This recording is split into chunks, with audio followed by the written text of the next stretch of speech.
My name is JD Bradley, and I've had a hell of a life that's given me a unique perspective and crazy stories that I share here.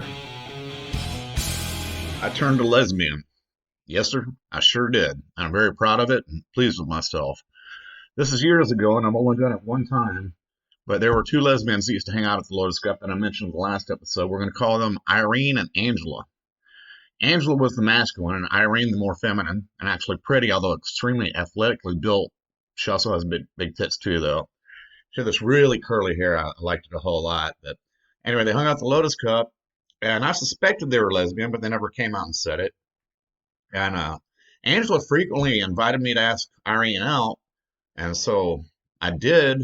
And upon retrospect, I think she did this as kind of like a power play, thinking like, he's never going to get any from her, ha ha ha. But anyway, so Irene and I started hanging out, drinking just every now and then. And she was cool. She was real cool. And so I got it out of her that they were lesbian. And I asked her, I was like, so you've never been with a man? And she's like, no. We have quite the buzz going. And I said, so you've never had any actual hard cock up inside of you? And she said, no. And I said, well, don't you wonder what that's like? And she's like, I don't know. So we went out drinking again later on, just for months. I'd bring this up. I'd put that seed in her head. I'd be like, so wouldn't you like to experience some actual cock from a real man since you've never had any? And she never did, and it was cool because I liked hanging out with her anyway. She's a lot of fun to be around. So anyway, it was my birthday, and about a year into doing that, and a friend of mine threw me a keg party at her place, and it was pretty much the best birthday I've ever had because I woke up in the apartment with this girl's apartment that we called Wonder Jugs. It's blonde, she had huge, pretty, firm tits, and we fucked. And it was a great way to start my birthday. And then I'd go into my birthday party, and I get there, and this super hot young black chick shows up that I'd been flirting with. And I took her back to my apartment, wasn't too far from there, and we fucked.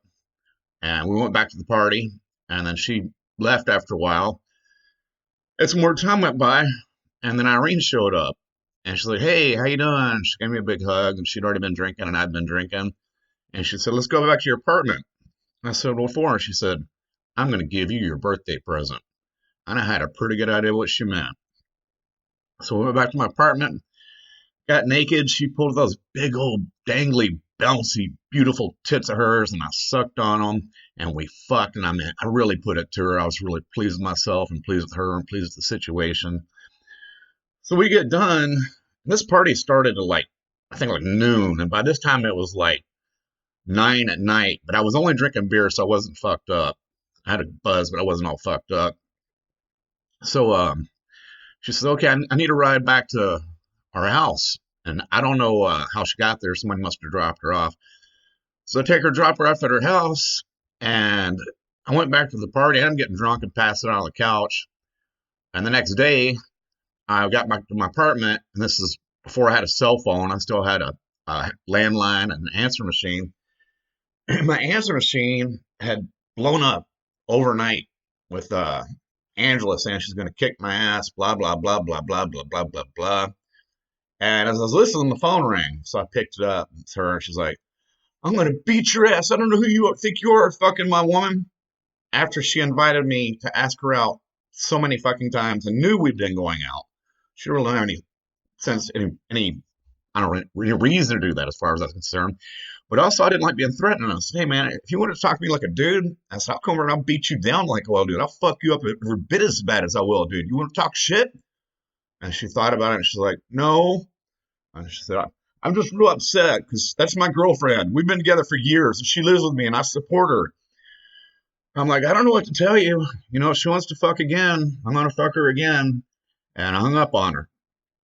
And the following Sunday, early afternoon, Irene calls me and said, hey, come pick me up.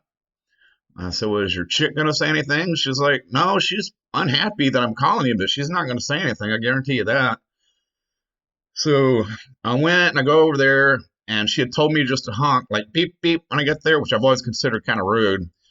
But I did, and she came out immediately, and she got in my car and kissed me. And then I saw Angela looking through the blinds, all pissed off. And we left, and we went drinking, and we fucked, and I took her back. And that got to be our thing. Every Sunday, I'd go over, pick her up, we'd go out drinking, we'd fuck, I'd bring her back. And finally, Angela got used to that. And she didn't mind. And then sometimes I started doing stuff with them when together, the three of us go out drinking. And so she totally got used to it because, like, I fulfilled a role that she couldn't really do. And like I said, she was cool with it. And then this went on, I think, for about a year and a half or so. And then I ended up going to prison for a couple years, and that's pretty much when it stopped. But it was a lot of fun. I'm really happy I did that. And I don't know of anyone else that's ever turned a lesbian, but I sure as hell did, and I'm very proud of myself. I hope you enjoyed this story. And if you did, as always, please share it to social media and take the time to invite 3 of your friends to check out my podcast. I appreciate it. And you have a great day because remember, every day above ground is a good one.